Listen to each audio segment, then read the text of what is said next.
Welcome to Free Speech Unmuted, a Hoover Institution podcast about, unsurprisingly, free speech. I'm Eugene Volokh, professor at UCLA School of Law, soon to be senior fellow at the Hoover Institution, and co-founder of the Volokh Conspiracy blog. And I'm Jane Bambauer. I'm the Brechner Eminent Scholar and professor of law and journalism at the University of Florida. Collectively, we have 44 years of law teaching between us and too many published words to count on free speech, maybe just too many words. We are law professors after all. Jane, today we're going to be talking about so-called book bans. So what does that really mean? Yeah, we're starting off with an issue that is, I think, difficult and complicated in the free speech realm, in part because it doesn't come up to the Supreme Court very often, and in part because it's just hard. We're talking about so-called book bans, by which we really mean when books are removed from public libraries. So either, especially in the school setting, but maybe we'll also get to talk a little bit about libraries outside of K through 12.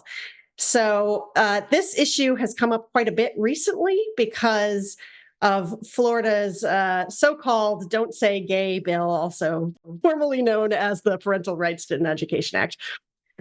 This law, it actually mostly concerned curriculum, which we're not going to discuss today, but it's been at least understood or interpreted to mean that also parents have greater rights to petition their public schools and say, hey, you need to remove this book. And once they make such a request, then the schools remove the book and do a sort of official consideration. And that process, it turns out that at least recently, some school districts have been flooded with requests to review books, and whether they're removed or not, they're at least temporarily removed. And so there's an issue because parents tend to be motivated to, at least in some cases, some parents have not even read or looked at some of the books that they're requesting to be removed, and so I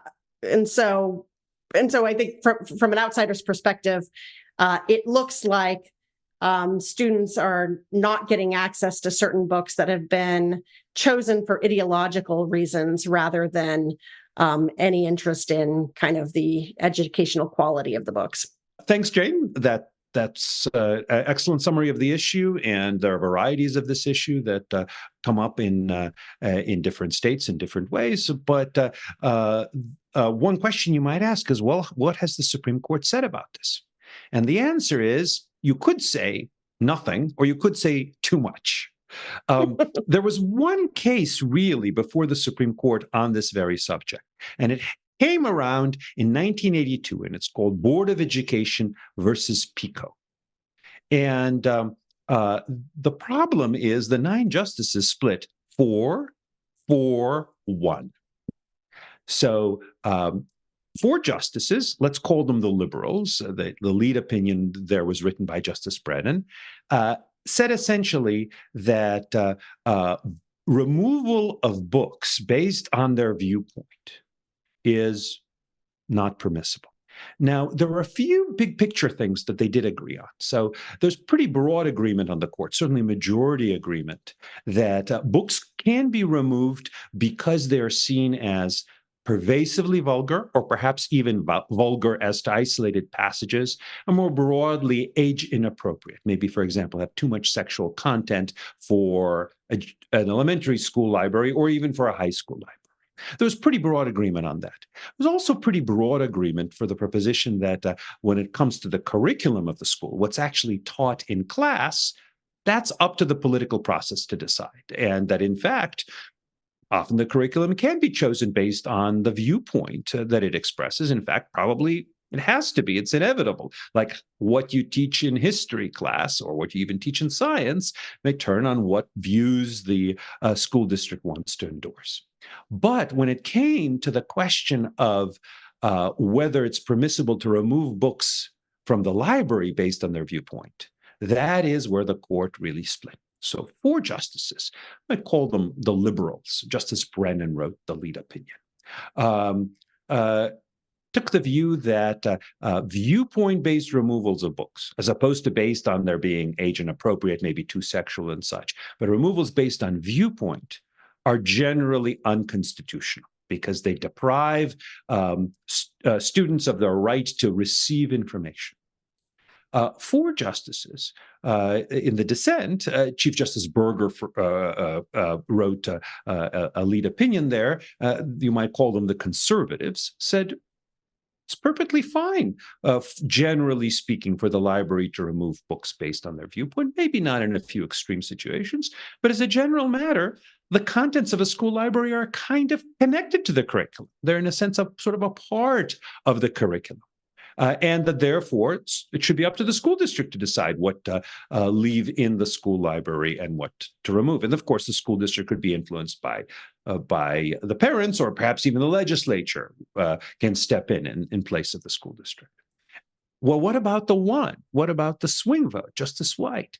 Well, it turns out that his opinion was entirely based on a procedural question. That is the true superpower of the lawyer. We can turn every question into a question about procedure. And Justice White said, look, we don't have any factual findings on why these books were removed. Were they removed because they were too vulgar and age inappropriate, or were they removed based on their viewpoint? Let's send this back down to the lower court to make that decision. And then maybe we'll come back to this case, and then we can decide this First Amendment issue. The one thing that was clear about Justice White's view on this contested First Amendment issue is he said we should not be deciding. He said the Supreme Court should not be deciding it at this stage of the case.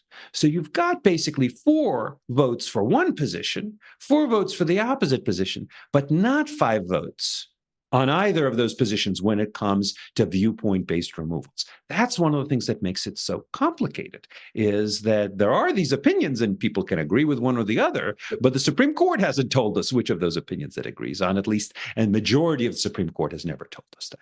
Yeah, and this is not a 5th vote. The Justice White's opinion, it wasn't one of these splitting the baby, or like it's not sort of mending the fracture by a hair. He explicitly said we are not, he explicitly made sure that there was no majority by refusing to say anything about the constitutionality. Yeah, now I seem to recall there was some philosopher or something, I'm not sure, sounded like a philosopher, who said, if you choose not to decide, you still have made a choice.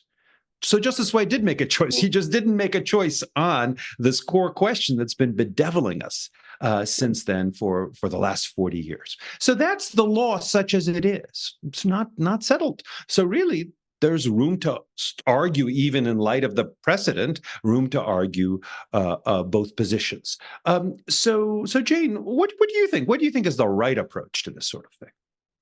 Yeah, I tend to agree with the liberals on this case, and I should say that I think we would both agree that there isn't room to argue about certain things. So if a book is removed because it's indecent or inappropriate for the age, or perhaps even grossly inaccurate, maybe there's some categories of types of removal that do not trigger this viewpoint-based inquiry. Absolutely. And that in itself is somewhat interesting, because what counts as indecent is sort of a viewpoint, but okay.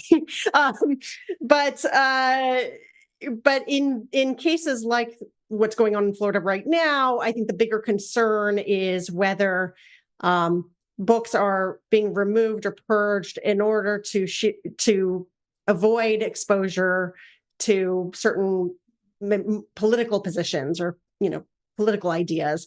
And there, I agree with the liberal justices trying to strike a balance between a school's interests, certainly in its curriculum, maybe even in its book selection, and to some extent, book selection process when it's populating the library, with trying to achieve certain goals related to inculcating the right values and whatnot. But if there's one rule that still applies to schools, even when they have quite a bit of discretion and power otherwise, it's that they can't impose orthodoxies, whether they do it directly through their own administration, through their own administrators or whether it comes from parental pressure. And so I think it makes sense. There are two things I think that were feeding into the liberal opinion at the time. One was that the library is one of the few places that children at the time could go to get exposed to all sorts of ideas and do a self-education, a self-directed sort of study. That kind of logic, I think, is less powerful today now that most children have access to the internet, and there are just so many sources, rich sources of information. But the no orthodoxy principle, the sort of the idea that we can promote certain values in the curriculum, but we're trying not to have a no-go zone in terms of political thought, especially. I think that's still very applicable. It makes sense to keep that value in the library, at least in one space in the school. So that makes a lot of sense to me. I think it's a pretty powerful argument. I have to say, on balance, though, I tend to think that the conservatives on the court probably got this right. And let me just ask you this. So here is one way of thinking about the issue. Somebody's got to decide what's going to go in the school library. There are a lot of books out there. Only a small set of them are actually going to be on the shelves. And one of the things that the court stressed is there was no issue there about the acquisition of books. And probably almost inevitably, acquisition of books is going to turn in some measure on somebody's, generally the librarian's, judgment about what books are good for the kids and what books are bad. And that may have to do with the viewpoint. Do they teach good things, or do they teach bad things? Do they present kind of good people as heroes, or do they present bad people as heroes, let's say, for fiction? So inevitably, librarians are going to make this decision. And then the question is, do they have, as a constitutional matter, as a First Amendment matter, the final say? Or perhaps should the final say be had by not the employee, but by the employer? Not by the subordinate, but by the boss. And who's the boss? Well, it could be the principal. It could be the Board of Education, could be the legislature, could be the voters. If the librarian decides that some books should be gotten because of the viewpoint and some other books should not be gotten because of the viewpoint, well, that's part of the librarian's decision. But then, if the librarian's superiors, including us, who pay for this whole system and who are ultimately responsible for the whole system, conclude that that book probably isn't as good as the librarian thought, then that should be a choice to be made by the superiors, again, by the Board of Education, by the legislature, maybe by the public, and not by the subordinate. The alternative is, under the majority's decision, there is, as a First Amendment matter, the special privilege of this particular class of public employee. The librarians get to put something on the shelf and then nobody can remove it, or at least can remove it for the same reasons, for the flip side of the reasons that the librarian selected it, because they disapprove of the viewpoint that the librarian approved of.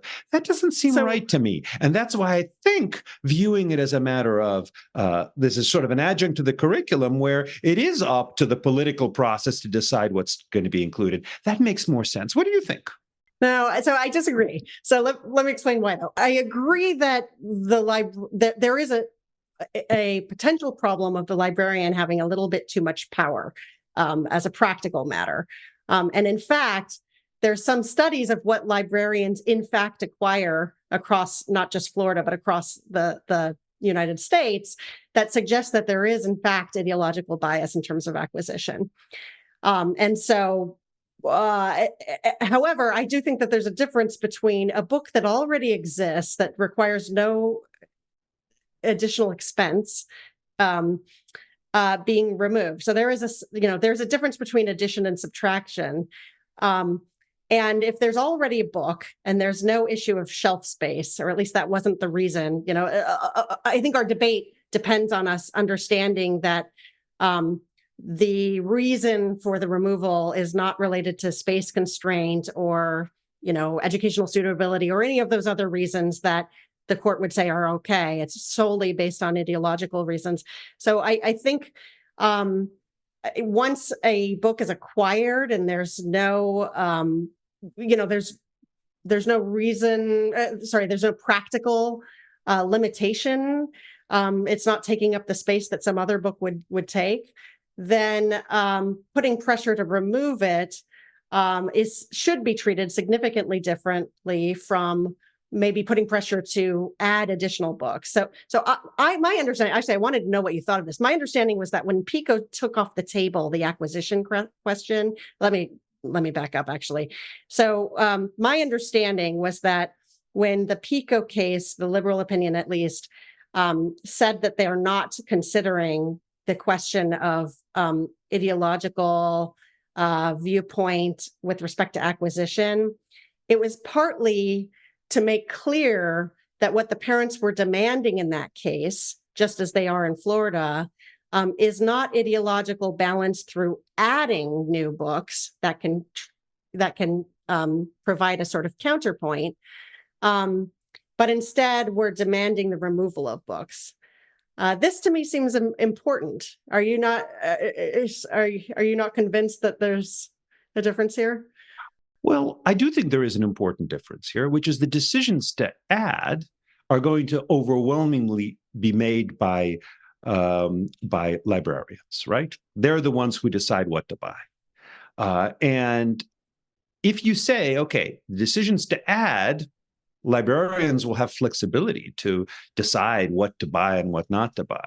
But then once it's on the shelf, it can't be removed, at least based on viewpoint. Again, that means the librarian, who is the employee, gets this final say, and that the employer can't undo that. That seems odd.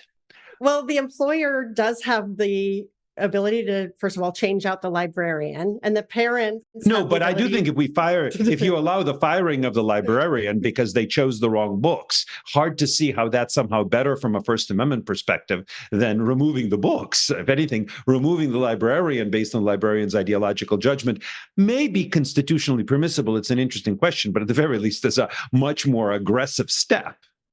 Well, it's funny. I guess I don't see it as more aggressive, because when you remove a book, you're basically saying, the message that's being told is this is a dangerous idea for children to access. When you remove a librarian because they only stock books with one viewpoint to the exclusion of another, or they ignore certain viewpoints and they're not getting full ideological diversity, then that seems like it's actually in line with it. It actually supports the so-called North Star of no orthodoxies. If the source of the orthodoxy is the librarian, then get rid of the librarian rather than getting rid of books, right? But let's just step back from this from the discussion of orthodoxy and ask, what's the function of a school library? I think the function of a school library in many ways is for the school to say, look, here are books that we want to encourage you folks, you students, to read. And with luck, this is not a completely narrow-minded view. We'll only encourage you to read books from one particular viewpoint. But yeah, there are going to be some viewpoints that are going to be underrepresented. We're not going to have a lot of books that say, people should go out there and commit crimes against each other, because that's a good, lovely thing to do. We don't really want to encourage people to do that. We don't want to have books that encourage people to be racist or encourage people to riot and burn down buildings. Likewise, when we select novels, we want to select novels in which we think model good character traits and not bad character traits. Is that a form of orthodoxy? Yes, I suppose. Just like selecting what's taught in the classroom is a form of orthodoxy. I'm just not sure it's that bad. Now, Jane, let me ask you this. So it turns out, or at least it appears, that at least some librarians and some kind of institutions within the community of professional librarians do actually approve of viewpoint-based removals of books, and possibly even from public libraries and not school libraries. I actually think there may be a difference between the two. So I'm looking here at a book that apparently is pretty prominent. It's an online resource that's pretty prominently referred to, although not all librarians adhere to it, of course. It's called CREW, a weeding manual for modern libraries. And it refers to the process of weeding, which is just removal of books from the shelves. It's inevitable. If you're going to buy new books, you're going to have to choose which old books to remove. And interestingly, it talks quite a bit about viewpoint-based removals in a positive way. So, for example, here is the item on the juvenile fiction. It says, evaluate closely for, among other things, biased viewpoints. Likewise, there's a general statement that in weeding, there should be kind of a thumb on the scale in favor of a removal of books with poor content that could be outdated and obsolete information. That makes sense, some book about medicine that's 50 years old. You don't want to keep that. Right. But also material that contains biased, racist, or sexist terminology or views. Or another example is for juvenile fiction, in considering whether to discard books, look for books that contain stereotypical images and views of people with disabilities and the elderly, or gender and racial biases. So it looks like even many librarians, by the way, I should say not all, I think there are many librarians who would disagree with this, but even they would say, look, in selecting which books to have in the library and which books to keep in the library, we should be kind of paying attention to whether the viewpoints are ones we want to promote or ones we want to demote, essentially. And by the way, I think the conservatives on the court in Pico would have very much agreed, said, yes, absolutely. If you think some book has bad ideas, why should you be passing it along to children? I feel like this is just more evidence for my point that the source of the problem is librarian, a sort of ideology running through the profession of librarians today. So, I do think that there's a way to distinguish between the sorts of book removals or refusals to acquire that would conflict with sort of basic decency, without, I think we can distinguish a decency requirement and an educational suitability or even accuracy requirement from an ideological sort of litmus test. And what you just read from CREW sounds to me like it has some of both, right? So there was one that said something like that promotes racial stereotypes or refers to them. I don't quite remember exactly the language. Maybe you can read it again. But referring is very different from promoting, right? And I guess I'm imagining that of all places, the library, especially in K through 12, is the one place where, even though it's difficult, the First Amendment has, the First Amendment theory has the responsibility of finding a way to allow for decency and accuracy requirements while also insisting on ideological neutrality. This is kind of like what Texas is trying to do with their platform, with the bills that regulate social media content moderation. I don't agree with it there, but actually in the library, that's one context where it makes a lot of sense to me. Well, so I think I see the argument for that, and one can imagine kind of a sharp viewpoint neutrality requirement under which even books that contain stereotypes can't be removed, because after all, a stereotype is just a particular viewpoint about how we should understand people with certain groups, right? Yeah, but I mean, I don't think it should be that sharp. I guess that's my right. Well, but then isn't it a little odd as a First Amendment matter? So here is I think a strong First Amendment argument for the liberal position in Pico. liberal position having to do with essentially non-removal of books or right not to have books removed. There's a strong rule of viewpoint neutrality in many areas of First Amendment law. That includes even government property. So the government can say, look, in certain kinds of government property, let's say inside government buildings, we can ban protests, we can restrict content, but even there, the government can't restrict the viewpoint of speech. So I understand a sharp viewpoint neutrality rule that should apply even to libraries. Maybe that's, by the way, a rule that might make sense for public libraries that are not school libraries, where the goal is often a matter of just providing everybody in the community with the kinds of books that they want. There's not a pedagogical goal to, I think, to a public library the way there is to a school library, although some might disagree.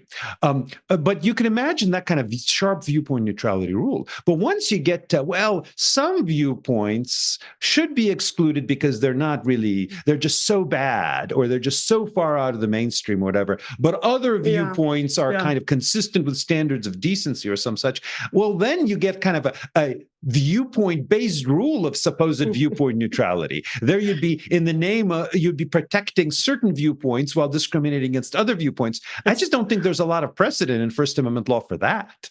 No, I agree. There's not. So I think when it comes to removing a book that already exists, though, that maybe the sharp viewpoint neutrality requirement does make more sense. Somebody who has the school's best interests at heart thought the book was good enough. And if you can't remove it for all of those non-viewpoint reasons that we already discussed, accuracy, suitability, et cetera, decency, which again, I think even there, I think that shows that the courts have allowed for some slippage between, the sharpest possible viewpoint neutrality and whatever other set of viewpoints that seem legitimate. But in any case, I think the distinction should be sharper when we're talking about removals. In terms of acquisition, though, I guess I would be more sympathetic than it sounds like you would to imposing a greater level of neutrality, but in the actual acquisition and stocking of the books in the first place, which is sort of interesting. Where yes, you are absolutely right that the requirements would have to be somewhat precedential. There's nothing quite like it. But on the other hand, as a source of information, it's also at a very atypical and unusual one, a unique place where students are supposed to be exploring and exposing themselves to all sorts of things.